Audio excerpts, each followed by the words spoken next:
House Oversight Committee Chairman James Comer has issued a slew of deposition subpoenas from multiple people, including former President Bill Clinton and former Secretary of State Hillary Clinton. Congressional committee details former presidents. They've said that Bill Clinton, Hillary Clinton's ties with the disgraced late financier Jeffrey Epstein.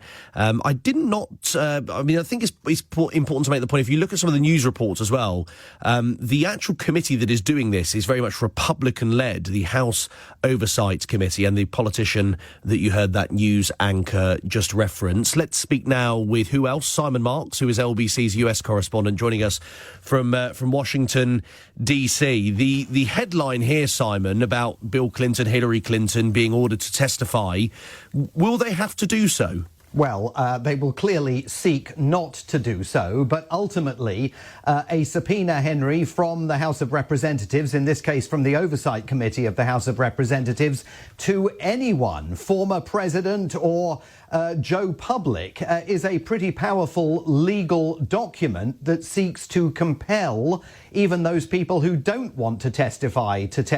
And Donald Trump has got figures within his inner circle. Trade advisor Peter Navarro, for example, who was jailed for refusing to honour a subpoena from Capitol Hill. So there's going to be enormous political pressure on Bill Clinton and the former Secretary of State Hillary Clinton to show up and tell the Oversight Committee what they know about Jeffrey Epstein. And remember, of course, that Donald Trump has been trying to deflect all the attention regarding his relationship with Jeffrey Epstein towards Bill Clinton's relationship with Jeffrey Epstein and the relationship that other top Democrats had with the disgraced and deceased financier, which is one reason why prominent Democrats like Nancy Pelosi aren't very keen on all of this digging going on at all. She says this is all a distraction from the great affairs of state.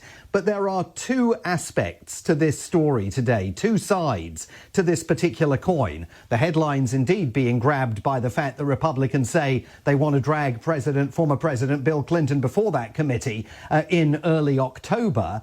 But the other side of the coin is that the committee has also sent a subpoena to Donald Trump's Department of Justice, requiring it to turn over all documents that they've got relating to Jeffrey Epstein to the House Oversight Committee. And that is a reflection of the fact that Democrats on the committee managed to pull a handful of Republicans over to their side on this.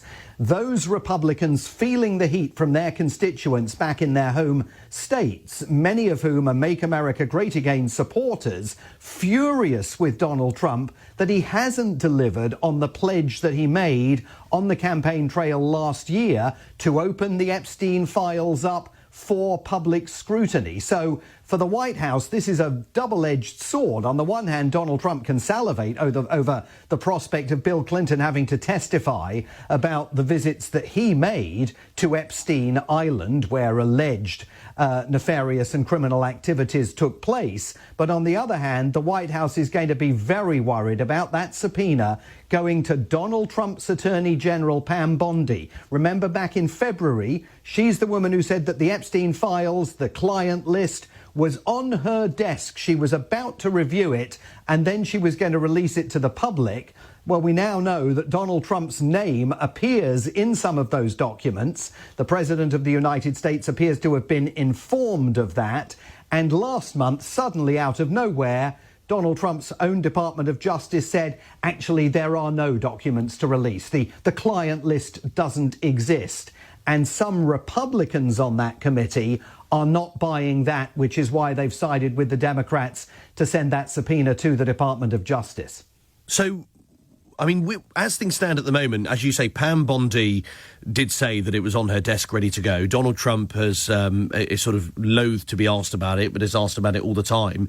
Is there a sort of workaround that you think they're considering, Simon? Can they just release what they have? I mean, they're going to have to bite the bullet. Well, they can do that, but if there are the thousands of references to Donald Trump contained in those documents that reporters here believe, you've got to wonder exactly what those references say about Donald Trump. And there certainly must have been a reason why the Deputy Attorney General of the United States was dispatched to spend 2 days meeting with Ghislaine Maxwell.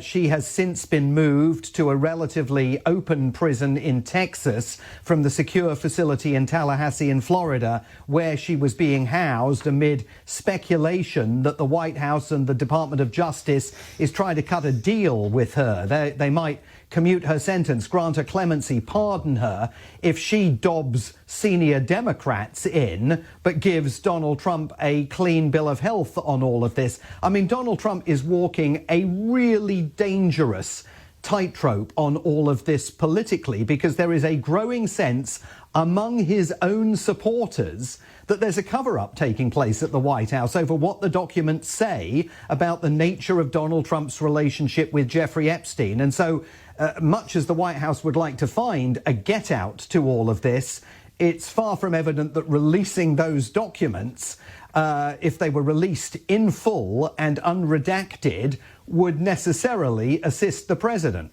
In this, if we go back to the Clintons, Simon, Bill and Hillary Clinton, who we know knew Jeffrey Epstein. There's pictures of them sort of together with Ghislaine Maxwell as well, who you say, indeed, at the White House, both of them meeting the former US president.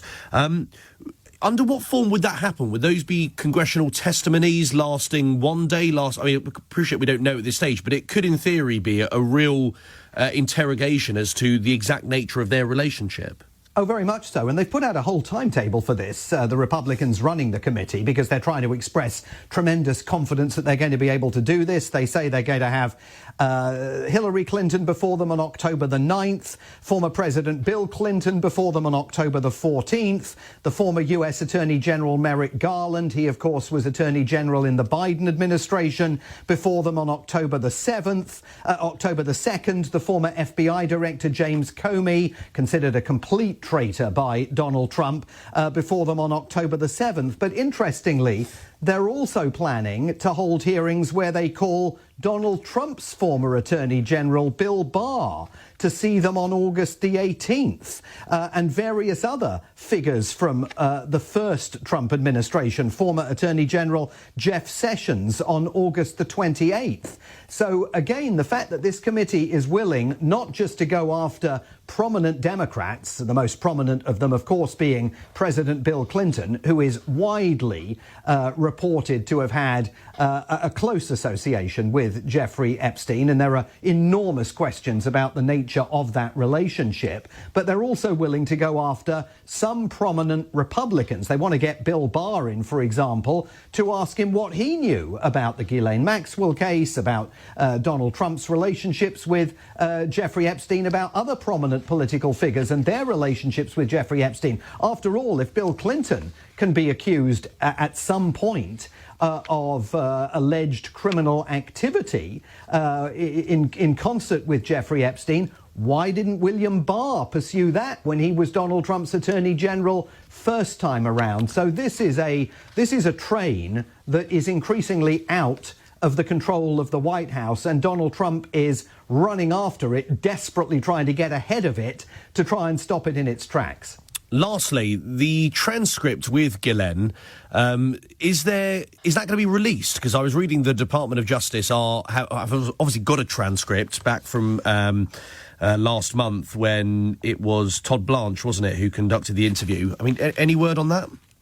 There's no word on whether that transcript is going to be released. I mean, everybody was saying that Todd Blanche was going to provide copious amounts of information about the nature of his communications with Ghislaine Maxwell. He has not done so amid growing speculation that there's a deal being cooked up that might alleviate at least some of the 20-year sentence that she is facing. But remember that she is being called to testify on Capitol Hill as well, and at the moment is saying she will not do so unless she's granted an immunity deal or the negotiations with the White House come to some sort of conclusion before she is required to testify, because she says that she can't testify unless she's guaranteed that the things she says before members of Congress wouldn't result in further criminal charges against her. So, you know, there are so many characters involved in this now, with competing interests and competing desires and demands, that it still has the potential to be massively problematic for Donald Trump's White House. Thank you, Simon. Simon Marks is LBC's US correspondent joining us from Washington, D.C.